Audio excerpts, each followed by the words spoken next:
আসসালামু আলাইকুম, সবাইকে শুভেচ্ছা জানাচ্ছি মাসুম মাহবুব।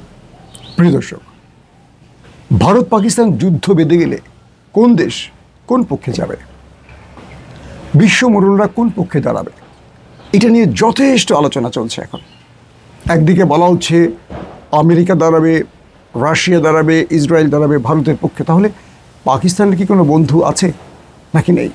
চলুন এই বিষয়ে আপনাদেরকে আজকে বিস্তারিত তথ্য জানাবো।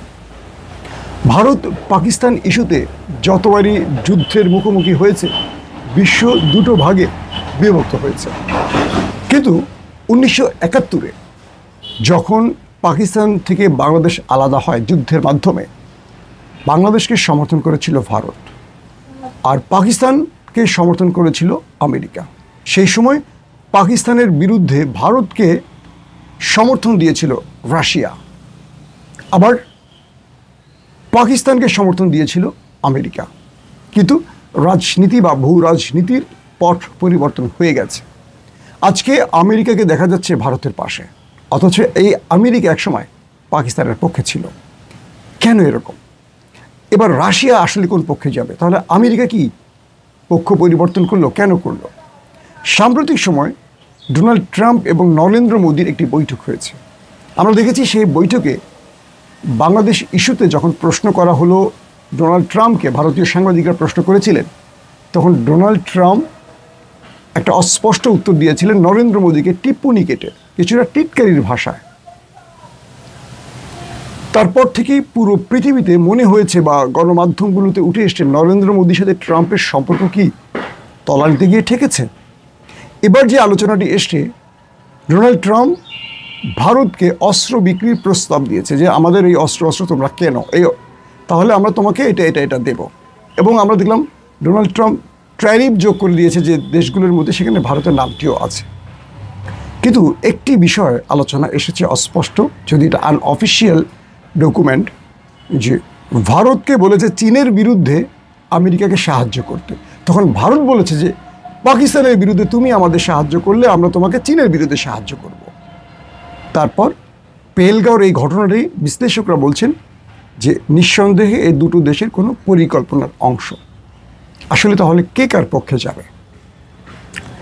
ভারতের পক্ষে ইতিমধ্যে প্রকাশ্যে দাঁড়িয়েছে ইসরায়েল, এবং ইসরায়েল যে প্যালেস্টাইনে আক্রমণ করছে সেটারও ইসরায়েলের পক্ষে দাঁড়িয়েছে ভারত, এবং ভারতের অনেক নাগরিক ইসরায়েলের হয়ে যুদ্ধ করছে এমন তথ্য কিন্তু গণমাধ্যমে এসেছে। দ্বিতীয় যে বিষয়টি, ইসরায়েলের পররাষ্ট্র দপ্তর থেকে বলা হয়েছে তারা ভারতের পক্ষে আছে, পাকিস্তানের বিরুদ্ধে তারা ভারতের পক্ষে আছে। তার মানে ইসরায়েল প্রকাশ্যে ভারতকে সমর্থন দিচ্ছে। আর আমেরিকার পক্ষ থেকে বলা হয়েছে, আর আমেরিকার পররাষ্ট্র মন্ত্রণালয় থেকে একেবারে সরাসরি যেটি বলা হয়েছে, তারা এই দুই দেশকে শান্ত থাকতে বলেছে, তারা পরিস্থিতি পর্যবেক্ষণ করছে এবং তারা এই মুহূর্তে কোনো পক্ষে দাঁড়াচ্ছে না। তারা পুরো বিষয়টিকে পর্যবেক্ষণ করছে। তারা না ভারতের পক্ষে, না তারা পাকিস্তানের পক্ষে। অর্থাৎ আমেরিকার বক্তব্যটি এভাবে এসছে। ট্রাম্প সরকারের পররাষ্ট্র দফতরের এটি হলো বক্তব্য। রাশিয়ার পক্ষ থেকে এখন পর্যন্ত কোনো পক্ষে যাওয়া হয়নি।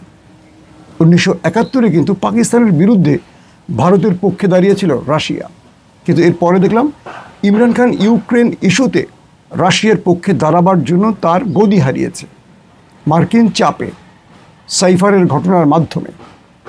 তো শেষের দিকে পাকিস্তান রাশিয়ার সাথে একটা সম্পর্ক বৃদ্ধিতে নজর রেখেছে। এই মুহূর্তে ভ্লাদিমির পুতিন পাকিস্তানের সাথেও তার পররাষ্ট্রনীতিটাকে এগিয়ে নিচ্ছেন মধ্যপ্রাচ্য ইস্যুতে কিছু বিষয় তার ভৌগোলিক কারণে। কিন্তু পাকিস্তানের পাশে রাশিয়া থাকবে কি থাকবে না, এটা ডিপেন্ড করে চীনের উপর, কারণ চীনের শত্রু ভারত, আবার চীনের বন্ধু রাশিয়া। এই মুহূর্তে যদি যুদ্ধ বেঁধে যায়, রাশিয়া চাইলেও ভারতের পক্ষে দাঁড়াতে পারবে না। তার প্রধান কারণ হলো চীন পাকিস্তানকে সমর্থন দিলে চীন চাইবে রাশিয়া যেন পাকিস্তানের পক্ষে থাকে, কারণ এই মুহূর্তে ইউক্রেন রাশিয়া যুদ্ধে চীনের সাহায্য ছাড়া আগামী দিনে এক পাও সামনে পা বাড়ানো রাশিয়ার জন্য কঠিন। তাহলে রাশিয়ার অবস্থানটা হয় নিরপেক্ষ হবে অথবা পাকিস্তানের পক্ষে হবে চীনের স্বার্থে।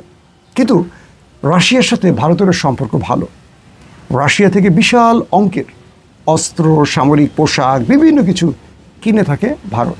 পাশাপাশি তেল, জ্বালানি, খাদ্য ভারত গ্রহণ করে রাশিয়া থেকে। তো রাশিয়া চাইবে না ভারতের এই বিশাল বাজার হাতছাড়া হোক, তাই হয়তো রাশিয়ার অবস্থানটা হবে নিরপেক্ষ।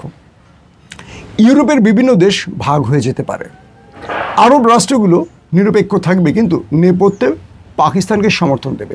কিন্তু তারা প্রকাশ্যে অবস্থান নেবে না এ কারণেই যে ভারতের বিশাল বাজার মধ্যপ্রাচ্যের মধ্যে রয়েছে, অর্থাৎ মধ্যপ্রাচ্যের তেল নিচ্ছে, আবার মধ্যপ্রাচ্য থেকে ভারত বিশাল দেশ, বিশাল জনগোষ্ঠীর দেশ, তাদের স্বার্থ সংশ্লিষ্ট ব্যাপার আছে। কিন্তু মুসলিম হওয়ার কারণে, দেশের জনগণের চাপের কারণে আরব রাষ্ট্রগুলো পাকিস্তানের বিরুদ্ধেও দাঁড়াতে পারবে না। আসেন মুসলিম রাষ্ট্রের মোড়ল তার কি? তুরস্কের অবস্থান স্পষ্ট পাকিস্তানের পক্ষে। জাতিসংঘ থেকে শুরু করে প্রত্যেকটি জায়গায় রজব তাইয়্যিব এরদোয়ান পাকিস্তানের পক্ষে দাঁড়িয়েছেন, কাশ্মীরের পক্ষে দাঁড়িয়েছেন এবং ভারতের কঠোর সমালোচনা করেছেন, যার কারণে নরেন্দ্র মোদী তুরস্কের সঙ্গে তার অনেকগুলো চুক্তি বাতিলও করেছেন।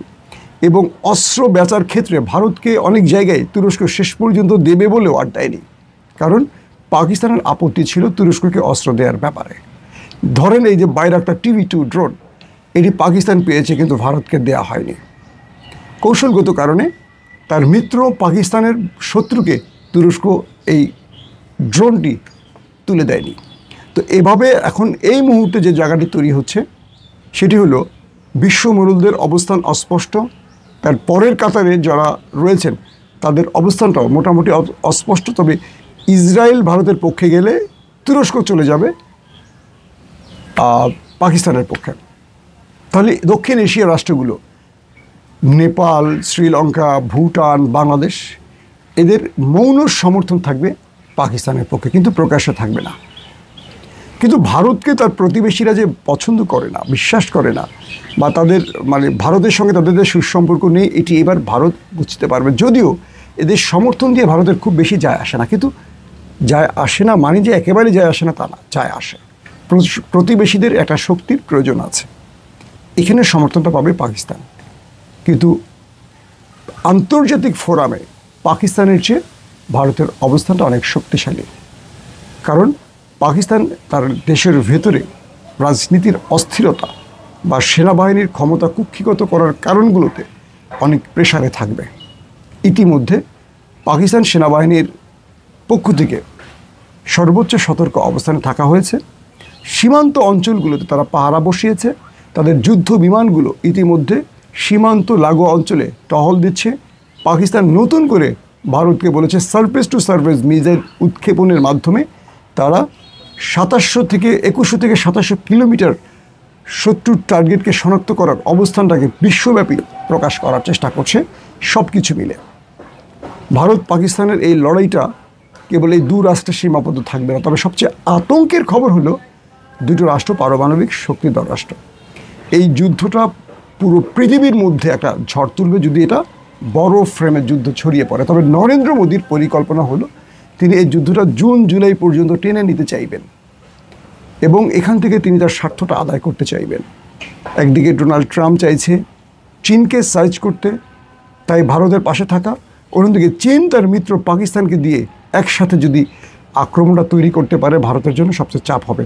সুদূর আমেরিকা থেকে আমেরিকা কি সাহায্য করতে পারবে জানি না, কিন্তু চীনের সাথে এবং পাকিস্তানের সাথে ভারতের বিশাল সীমান্ত অঞ্চল রয়েছে। যদি পাকিস্তানের সাথে কোনো রকম যুদ্ধ লেগে যায় সেক্ষেত্রে চীন এই সুবিধাটা নেবে, এটাও ভারতকে ভাবতে হচ্ছে। সব কিছু মিলে ভারতের সামনে চীন শুধু নয়, পাকিস্তান শুধু নয়, দুটো রাষ্ট্রই হবে চ্যালেঞ্জ। অন্যদিকে একটা বিষয় যদি আমরা খেয়াল করি, বিশাল রাষ্ট্র রাশিয়া, তারা কিন্তু আজ পর্যন্ত বিজয় পায়নি ইউক্রেনে, এবং তারা ইউক্রেন যুদ্ধে, আমি আমার আগের ভিডিওতে ড্রোন নিয়ে আপনাদের যে তথ্য দিয়েছি একটা তথ্য মিস করেছি, সেই তথ্যটা এখানে যোগ করি। রাশিয়া আবার ইউক্রেন যখন যুদ্ধ করছিল, ন্যাটো মিত্র হিসেবে ইউক্রেনকে সমর্থন দিয়েছিল কিন্তু তুরস্ক। রাশিয়া তার হাজার হাজার ট্যাঙ্ক নিয়ে যখন কিয়েভ দখলে আসে, ইউক্রেনের রাজধানী কিয়েভ দখলে আসে, তখন তুর্কি বাইরাক্তার TB2 ড্রোন দিয়ে রাশিয়াকে নাস্তানুবোধ করে ছেড়ে দেয় ইউক্রেন। তখন এই TB2 ড্রোন ব্যবহার করে তারা। অর্থাৎ ইউক্রেন প্রথম দিকে যে বিজয়গুলো পেয়েছিল সব তুর্কি ড্রোনের মাধ্যমে, এবং সেই ড্রোনটি এখন পাকিস্তানের হাতে। এবং এটি হলো ভারতের সবচেয়ে বড় টেনশনের কারণ। রাফায়েল বা S-400 এগুলো কিচ্ছু না, কারণ এই যুদ্ধকে পরিবর্তন করে দিবে এই ড্রোন। কারণ ইসরায়েলের হাতে পৃথিবীর সবচেয়ে আধুনিক আকাশ প্রতিরক্ষা আছে। প্যাট্রিয়ট বলেন, থার্ড বলেন, আয়রন ডোম বলেন, সবই আছে। কিন্তু ইরানের হাইপারসনিক অ্যাটাক মোকাবেলা করতে পারেনি। ইয়েমেন একের পর এক অ্যাটাক করছে, সেগুলো মোকাবেলা করতে পারেনি। তার মানে ড্রোনের যুদ্ধটা বেশ ভয়ঙ্কর হয়। ভারতের হাতে S-400 থাকলেও ইসরায়েলের মতো এত আধুনিক আকাশ প্রতিরক্ষা নেই। এখন যুদ্ধটা লেগে গেলে পাকিস্তান যদি ড্রোন ব্যবহার করে লেজার গাইডেড মিসাইলগুলোর মাধ্যমে ভারতের গুরুত্বপূর্ণ জায়গায় টার্গেট করে, সেক্ষেত্রে ভারত অল্পতেই ভাঁজ হয়ে যাবে। প্রত্যেকে ভালো থাকবেন। আল্লাহ হাফেজ।